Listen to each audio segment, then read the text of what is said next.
A little bit about me. Well, let's see. I grew up, well, I was born in San Francisco area. My mother was a homemaker. I don't ever, my mother, I don't remember my mom working, but my father actually was in the fire department in San Francisco and he retired there. And my grandfather before him.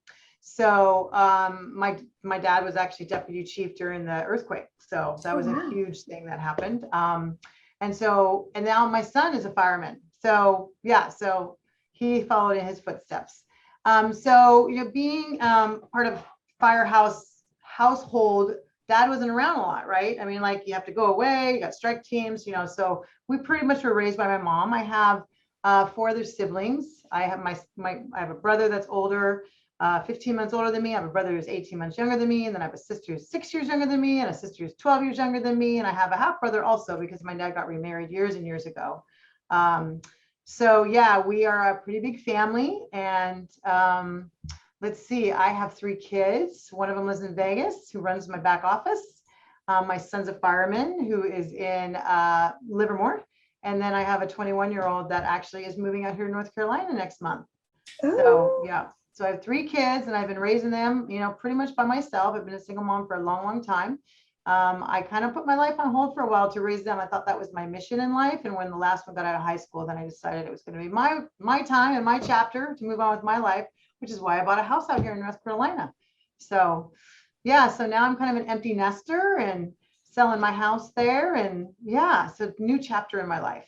that's So amazing. How long have you been in North Carolina now? I closed my house the end of October. Oh, So wow. Pretty yeah, recent. so I'm here like 2 to 3 weeks and then I fly back and I'm there like 10 to, 14 days, depending on what's happening with family and whatnot. And so I have business Gotcha. here and business here. And so, yeah, everyone's like, wow, that's a lot of travel. I'm like, I got all my homework done yesterday on the plane and I got no distractions. And so 4 hours on a plane is actually really good, undistracted time for me. So I don't Yeah, mind. no Wi-Fi. You can just kind Oh, of disconnect for a yeah, little bit. yeah, yeah. No distractions, no phone calls coming in. But Nope. Nope, it's all good. So yeah, so I love the diversity of back and forth and be able to, I actually see my family now more because it's very focused when I'm there on a weekend. Make sure I see my mom and my dad and my kids and see all my clients there in that week time. So it's very focused, purposeful time. Probably not like my 17-year-old self. that's cool to hear, though. What's Yeah. something about North Carolina that you've just come to love that you didn't really expect you're gonna love? Yeah, I like when I get on the freeways, there's not a lot of cement and buildings. And I Mm. feel there's a peace literally just driving here when I get off the airplane, right? Um, my house is very quiet. It's all green here. I'm Yeah, just, even when my kids came out and visited, they basically said, Mom, you're really happy here. You're really at peace here. And it's just different. When I go there, it's just very busy, busy, busy. And I'm always running from here to there and other. And I get very little like downtime there. So when I come back here, it's very peaceful. I mean, even, yeah. coming to work, right? I love it. So, and I love the people and yeah, so it's been really, really great. And one day I'll sell that house and I'll buy a house on Lake Norman Wow, that's so someday. cool. Yeah, Sunday. Yeah. Awesome. Well, kind of going through what you've gone through and the path that you had. I know it's only been like 5 years since you're 17, but if there's anything that you could say to your 17-year-old self, either in the past or maybe 17-year-olds in the future, is there something that you'd like to say? Well, 17, I was still in high school. So, it's a long time ago. And also I rode a bus. I'll tell you one thing that I wish I would have done is got my license, not wait till 18 and out of high school to get my license. So I had to take a bus every day to high school. So a little more freedom would have been nice, right? So I would encourage everyone to start practicing and get their license when they're 16, if that's the state that you're in. It does give you a little more freedom. I felt like I was kind of like, tied to, the house and um, but I think, even 18, 19, my parents got divorced when I was a senior in high school. So, that was very difficult for me. But I mean, looking back, I think that if I could have not put so much emphasis on just little tiny things, that when we're young, we make things so big, right? It's like, Sure. oh my gosh, it's like the whole world's falling apart. And really, I mean, I wish that I had a mentor that could have I could talk to and they could actually make it the pebble it was and not the mountain. Yeah. because you spin out of control, right? And you worry about all this stuff, you know. My daughter's 21, so I kind of remember her at 17. And God, it was just like, you know, your friends are here one day and the next day they hate you, you know, and the next day they're mean and the next day they love you. And like there's all this like, you know, back and forth and separation anxiety and like who's going to be my friend today and who's not going to be my friend today. And I watched her go through that and it was really hard. It was really difficult, you know, and sometimes, you know, depression and with social media, which we did not have back then, right? I didn't have to worry about that. And now you have this whole new world, right? Yeah. So I would say if, I mean, looking at kids now, I'm like, there was a huge benefit of not being on social media. Yeah. That's what I will say, right? So looking back then, I would say I'm really, really happy we didn't have that then. Yeah. And I would just, yeah, I mean, I don't know. It's different for everyone because my parents are Yeah. going through a divorce, right? Yeah. But I would just probably not put so much emphasis on little tiny things that really didn't matter. But I don't know that you know or you don't know if things matter at 17. Like I would Sure. ask you that question, right? I mean, like what matters at 17, right? What matters for me right now is kind of my business. Yeah, so you're doing Yeah. very well, right? Thanks. Yeah. Yeah, that's what I'm focusing on. That's what I've been focusing on for a while. So that's kind of, yeah, that's basically been my focus in my life. Yeah, and you've traveled a lot. So, I mean, Yeah. maybe if I look back and I go, well, when I got out of high school, I would have, I know a lot of kids just kind of take off and see the world. My nieces actually went to Spain, you know, and like this place and this place. And I'm like, I would have probably changed that and like saved more money and taken little road trips, right? With me and my Yeah. friends. That's something I did not do. I didn't have a lot of girlfriend time back then. So I became responsible very fast.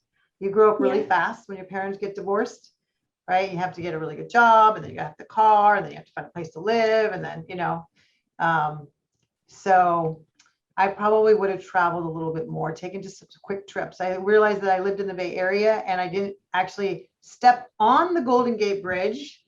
Like literally with my feet, I walked across the Golden Gate Bridge when I was like Oh, 45 years old. wow. Yeah. And it literally was 30 minutes from everywhere I lived. It seems weird, right? So just probably just see more, just take Sure. more little road trips just to see, you know, the landscape, to know where you are. hmm Yeah, I mean, that probably have a Yeah, little that's more great. culture diversity and we know what Sure. the world look like out there. Yeah, my dad always said, he loved when he came from India. India's a lot bigger of a country, and the thing is, in India they don't have, or at least especially back then when he was growing up in India, it was not as easy to go to different tourist attractions as easily. He says, Yeah, I love coming to America, and he always wanted us to like travel so much because he's like, there's just so many different things you can see. Like you can go to the East Coast and you'll see so much water and so much little marine areas. If you go down south, you'll see different things. If you go to the west, you'll see mountains. If you go to the yeah, east, you won't see that many mountains. And so he's like, there's so much different terrain in America. And he's like, you have to see it because I didn't have that growing up. And that's what he's like, we have so much in America. He didn't yeah, necessarily see the need for us to go to different countries. Not that it's yeah. not a great idea and he doesn't want to, but he's like, it's all in our backyard. You just go over a few states, you see something so new that you wouldn't see in your own states. Yeah, but it's so weird. We get so comfortable in our home, right? That we forget Yeah. to leave the home to go see other things. I know that there's a loan officer here that actually just took off for like 9 months and like traveled everywhere and stayed in Wow. different places to see where they wanted to end up. And they ended up back here. However, I'm like, yeah, wouldn't that be cool just to go down Route 66, I think it's called, right? And Yeah. just, I don't know what's down that road, but like just to go somewhere or like, I did take a train once to Missouri, which was a lot of fun. It was like a 4-day trip. So I would Wow. encourage another train ride. I think for me though, it's just been like I've been my mindset's always been like raising kids and go, go, go. And I forgot about Sure. myself along the way. And so Mm. now I'm taking the time to go, you know what, I can get on a plane and go to New York. I Yeah. can get, go see something like for a 3-day weekend, right? So, and I'm seeing more young people at your age are doing that now. And I'm like, it's great to see that, but I'm like, you know, I wonder, I don't Sure. know. I don't know. 17 is for me was not I was a junior in high school. Mhm. So it's very different. It is definitely, especially when you're mentioning about social media. Like, I'm not a huge social media user. My dad kind of had to beg me to get some social media. So Oh he's like, God. you have to get Instagram, and you have to Yeah. get like Facebook for your business because you have to connect with people. And I was like, Yeah. and I kept putting it off. He's like, no, you just have to. I was like, okay, fine. So then I haven't. I don't really use it because I've seen a lot of things that it does, and I think that it's very possible to have healthy dosages of social media. Like, hey, if you want to go see a few of your friends post, that's fine. Yeah. It's just when you get in this really negative mindset, especially comparing is a really big thing that I've seen across Yeah. social media. You're like, oh my God, that person has so much better life than me. When it's not necessarily the case. They might have a better photo than you, but it doesn't really represent who they are. And it's not fair for you to compare your life based on, one Yeah, because frame of their it's life. not real. Like if you turn, Yeah. take that away, right? What's really going on? Like social media is just so like not, it's not the true story, right? Yeah. Um, There has to be like a there is some balance. social media, like you said, that is really good. I think you just have to choose. And when the negativity Yes, comes into your world, you have to be able to stop and be aware. And like, exactly. I'm not gonna put that into my world and either like block that person or just Yeah. unfriend them or do whatever you Mhm. do. I mean, I think that, yeah, I mean, growing up, you just don't know what you don't know, right? You Yeah. really don't. So you just don't know how to like direct yourself through life. And like I said, I went back to saying, I wish I would have had mentors when I just was 17, 18, 19. I wish I would have had mentors through my entire life. I mean, I had my dad that and I had my mom, but I'm like, I didn't have a mentor Yeah. really, and probably till about 13 years ago, right? And now I have Rick, right? And so like every time he tells me to do something and I risk is this to do it, like selling my house, he's like, no, you just need to sell your house in 3 months. And I'm like, I am not ready. I don't have the capacity or the brain capacity or any kind of capacity to sell my house. And then I go back and the good Lord just something happened and something shifted. And all of a sudden I was like, all right, I'm selling my house. I called the realtor. There you go. I have to go back downstairs now and go, you were right. I sold my house. Like, are you happy now? Exactly. He's always Yeah. right. You just do what he says. Yeah.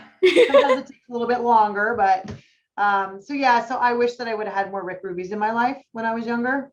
I will say that because although I don't regret anything, because Sure. I wouldn't have my beautiful children, I wouldn't be here and even know Rick Ruby had anything happened. I just wish that I would have a little more mentorship and a little more guidance when I was younger. So I didn't feel like I was always in survival mode, Yeah. because that survival mode just keeps going right Mhm. down the road. And then one day Yeah, you realize that you don't have to live in survival. definitely. But That's it's a really great hard to nugget. get out of the scarcity mindset and come from an abundant standpoint, right? Yeah. And then stay Changing, there. shifting your mindset at all, whatever it is that you're shifting, is a huge, huge, huge shift. I And I know. applaud you for talking about it because that is so impressive. And thank you so much for bringing it up. It's so powerful, in my opinion, to talk about it like that. Yeah. Yeah. Just an awareness, right? Yeah. I always say, like, if I get upset about something, you always have to check in with self first to go, why am I Mhm. getting upset? Is this something Yeah, within me that I need to shift? Or is this really need to stay with the responsibility of the other person, right? exactly. And that happens every day. It happens at work, it happens at home, it happens all the time. Um, I just I just had a conversation with someone at home, and I did my Monday mindset, Monday, very late Monday, like at sunset, and it was all about the context in which we send emails and text messages, and even people overhearing conversations and taking things out of context. You got to be careful, Sure. how you communicate, right? Because there is no tone in texting. Even in email, right? I mean, it's always better. However, once I was able to talk to her, right, the relationship got stronger because Mhm. we really delve with the difficult conversation, right? And so now we're back to, we love each other. There's no problem. It's just like you can either fight or you can flee, right? And Mhm. that person's way of life is like, something's difficult, I'm leaving, right? And I'm like, oh, not in this family. This family talks it out, and we pretty much all know what's going on, and that's how you create your support system in a family, Yeah, I right? agree. Yeah, especially when you're talking about tone over email and text. I get so scared when people are just like, hi, period, and that's it. And I'm like, are you mad at me? This feels like you're mad at Right. me. And I'm like, okay, but then I have to call and be like, okay, they're just that's just how they text. That's just how they type. Or maybe they They're just nice said hi in and they got person. distracted and had to do something and forgot to like finish it Yeah. up, right? We Yeah. used to say, hi, how are you? Right? And you're like, they didn't give me a how are you? What's wrong? Right? Or they're like, thank you, period. I'm like, is this passive aggressive? Are they thanking me or I are know, they right? not? Like, I think they're thanking me, but I'm not sure. Yeah. Especially because Don't I'm know. going from this You don't know. profession. I'm going from like mostly talking to my friends. We usually talk in like exclamation points and emojis, Yep. and you know how we text. And then I'm kind of shifting into like the more professional world, and they're like, we don't use emojis, we don't use smiley faces. I'm like, okay, I I have to do. learn this. Like I you do. do. I love I that do. about you. I I got can, your I'm gonna change who I am. If I want to send over some hearts, I'll send over some hearts, right? Yes, exactly. You Yeah. gotta be you. You cannot, you gotta be who you are, right? Yes, I definitely. mean, yeah. So You are the best anyway, version yeah, of you. I always go back to it's all about mindset, the Mhm. whole world, and we all don't know what we don't know, but we have to learn to know what we know, and we need to learn to know what we don't know, right? Mhm. And then we just need awareness, like every day from the time you wake up, Exactly. and Awesome. attempt to find joy in everything. True. I love that. That's a great nugget. Yeah, because Yeah. everything that happens in life, basically, you can find joy in it. I Things agree. happen for a reason. Opportunities will create themselves, right? Like Yeah. you're either going to take the opportunity or you're going to bypass it, right? And go a different True. direction. It doesn't matter, whatever you choose to do, there is still some joy that you will find within that path. Yeah, definitely. I agree. There used to be a time in my life when like I wasn't always like maybe the most happy, and I was like, I don't like I'm not getting a lot of joy out of things I'm doing on a day-to-day basis. So I decided that like at the end of the day, this was like maybe 4 or 5 years ago, Yeah. I'd sit down and I'd be like, okay, today seems really, really horrible, but what's one highlight? What's one thing that I found joy in? One thing that was like, okay. And I just did that for month on end to the point I was like waking up and I was ending the day. And I was like, this day wasn't even that bad. This day was great. Like this day was a good day because it could have been worse, but hey, I had this today. That was good. I had this day. And it's become so like subconscious at this point where I never have any thoughts of like, oh, this is a bad day kind of day. I'm like, this is a great day. It's an awesome day. I'm going to kill it today. Well, I heard one time it's like we don't have bad days, and it might have been Josh Sigmund. Actually, we don't have bad days, we just have bad moments. Yes. And so yeah, I mean, life happens, it happens, but like you can turn it around, right? And you can get yourself back up on the top. Yeah. It's a choice. It's It all is. a choice. I agree. Definitely. Yeah. Awesome. Well, thank you so much for taking You're a few welcome. minutes. I don't know if I gave you what you needed, but I hope You gave me something. so much. I appreciate it. It was an amazing conversation. I always love talking to you. You have so much energy and so much light to Thank yourself. you, lady. So it was such a pleasure. Thank you so much. Tell your parents hello for me. I know that I'll see them in May, and I hope to see you too. Okay. Yes, definitely. I will. Thank you so much. It was such a pleasure.